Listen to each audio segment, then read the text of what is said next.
Hindsight is 2020. We can't look back now and say, you know what, we messed that thing up, because at that time, Tony Romo was 36 years old, couldn't stand up straight, couldn't stay healthy for 2 years, 2 consecutive years. He only played 5 games within those 2 years. So you got to look at a guy like Tony Romo at that time, and you're like, expiration date, I think it's over. And then Dak came in, and all of a sudden the same fan base that now wants Tony Romo back switched to Dak immediately. So all I took from this was the fans have taken Dak to court.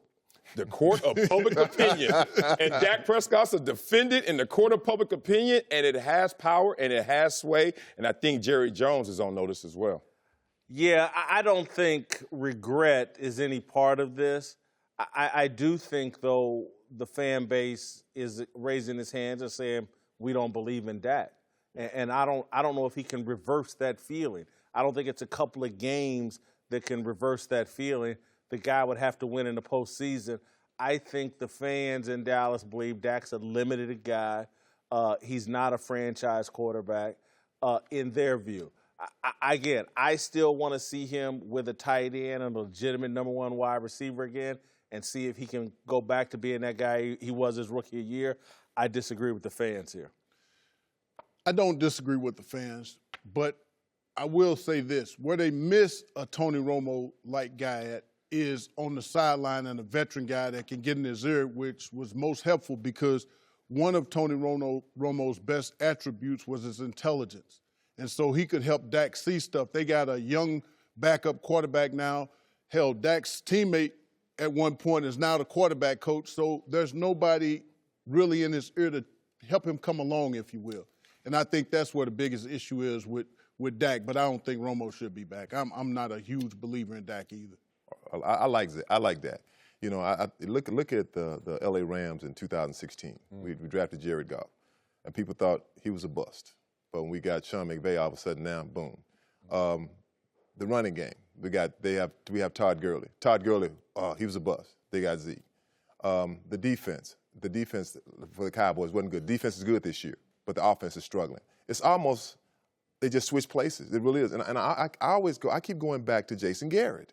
I mean, like Jason Garrett. This offense is vanilla. It's like the old Rams. You almost know what's coming. When the Rams in 2016, I said, okay, here come the off-tackle right run, right? Or here come up the middle, and here comes the check down. It was simple. And the Cowboys are the same way. It's not about Dak does not have a number 1 receiver. Guys say, we're getting separation. Okay, separation can be this much. Right. But real separation in the NFL is this. Yeah, what we're talking about. We're talking about some real separation. The problem is not Dak. I think you have to look at the head coach. And I like Jason, but no one wants to say, hey, what about the head coach? Is it the head coch or the coordinator? Would you say Linehan? It's Linehan and the head coach. But you know what? Jason has been there long enough to have, you know, you're a Cowboy. You're a Cowboy. You think you're supposed to be in the Super Bowl every year. The Cowboys supposed to be in the playoffs. Not the year I was there, but I hear you. But you know what I'm saying. You know what I'm saying. We ain't thinking so people, it's an expectation. So they expect, and they're not getting. And maybe they're not that good. Like even what do you see the Cowboys are going to do? Where they go from here? I mean, they don't have a receiver. I look at my old team. I look at my team, the Rams. They made play. They went out and got players. They have to go out. You got the coach fired. Hey, if that's what it takes. But you know what? You know what? Keep Jason Garrett. I want y'all to keep him. Me personally. Don't fire him. Keep him now. I just want to say, keep him. I do think a move at the head coach could breathe life back into Dak, and this is why I'm reluctant to give up on him. I remember in Kansas City they had a little quarterback named Rich Gannon, and he was Elvis Grbacht's backup. He got out there. It didn't look the greatest, but he kept being effective.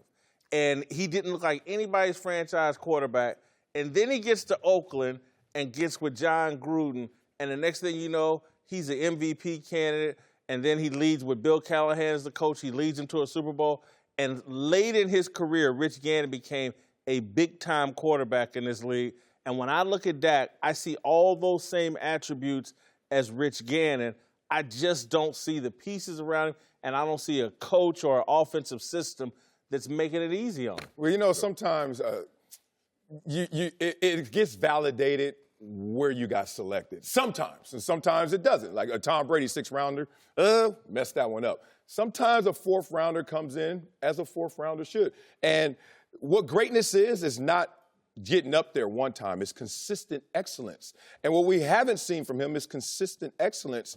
And it's starting to validate the fact that he had his issues coming out of college when you thought that this was a Heisman hopeful. And then remember, he came back and we were like, ooh, that was regression. And then he came out his first year, rookie year, amazing. Then it's been continuous regression. So maybe he's living up to what he actually is and not just that first year. All right. Think about what Carson Wentz has went through. And no one wants to talk about this, and I know Carson Wentz is not going to give us fuel for this fire, but I'm going to say it. I'm not trying to win a Super Bowl when I'm not the guy who led us to the Super Bowl. I want the ring, thank you. But Carson Wentz had to watch his backup get the Super Bowl MVP. Carson Wentz is sitting there like, yay, golf claps. Okay, I'm in support. I love it. Now it's my turn again to return to pre-injury form. And last night was the first time we saw MVP form Carson Wentz once again. So he's been in a weird place. They've been in a weird place with the Super Bowl hangover. But are they back? Yeah, because I think everything got ignited. I'm not remotely crowning them. They played the Giants. That's what I'm saying. And they played the Giants. With trash. Whoa. Look, Jason Peters got benched last night in the middle of that game. Hold on. The Eagles still got problems. The Giants could have made a couple of plays, just a couple of plays, and that whole game would have been different. Who were the Giants coming into this game? This was the Trash.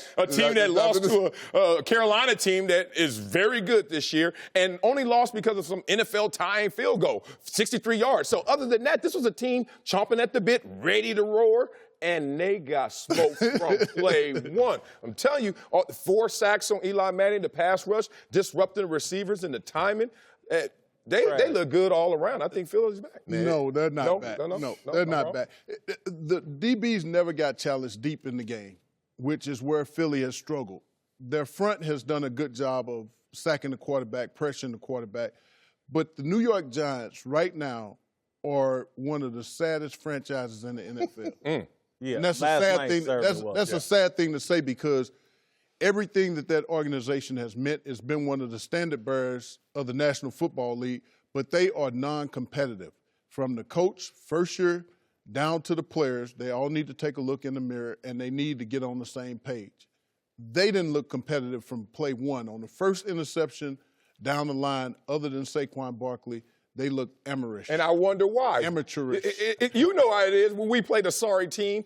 Did they lose or did we beat them? I'm looking at Philly like, okay, you can say they weren't competitive because we beat it out of them. Like, you don't walk into any game and just say, I'm going to lay down. Somebody puts you down. And that's what happened. They put them down. It's a combination. I will give you a combination. They said sacking Eli. I think I could sack Eli. I can get Eli right now. I'm not even a defensive player. Look, are they back? They played an okay game. They played a weak football team, a terrible offensive line. The Giants got a terrible offensive line.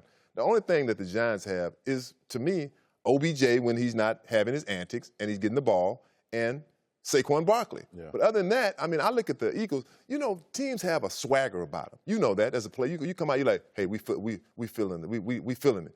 The Eagles right now, they don't have that swagger about them as they had last year. I don't see it. It may come. You know, it may come next week. It may come in late October. It may come in November. But it has to come. This is not the same team that we saw in the Super Bowl last year. Even Carson Wentz, after his injury, he got sacked quite a bit so far this year. Mm-hmm. He doesn't look like that same, like people talk, oh, MVP, oh, he's the greatest, he's this, he's that. He's not looking like that guy right now. So are they back? They won a football game. And you take a win. You don't care how you get it. Right. You take the win and you be happy with it. But are they back? No, they won. That's like they won. I felt like Philadelphia's front four, Fletcher Cox, Michael Bennett, that group looked incredible. Mm-hmm. But then I said, is it them or is it the guys they lining up against? The rest of the Philadelphia team, again, Jason Peters still's not right at left tackle. Yeah. He got benched at some point during that game. The Eagles' offensive line was having some problems. I don't believe Carson Wentz got away with some balls where his hands was hit, and Nelson Aguilar bailed him out. And that game could have turned very competitive if the Giants were able to make just 1 or 2 plays. You guys are now dissecting it because you want to sit there and say it's not the same team we saw win a Super Bowl. And that's the process. That's the journey. That's what they're on. But did yesterday show that they're back on that road to success? Are they back on that path to success? Yes. Are they at the summit? No. But this is a team in a weak division that beat up on a team that was in a must-win mode, desperate, and full of emotional fire. And they stomped that from play one. That's hard to do. All right.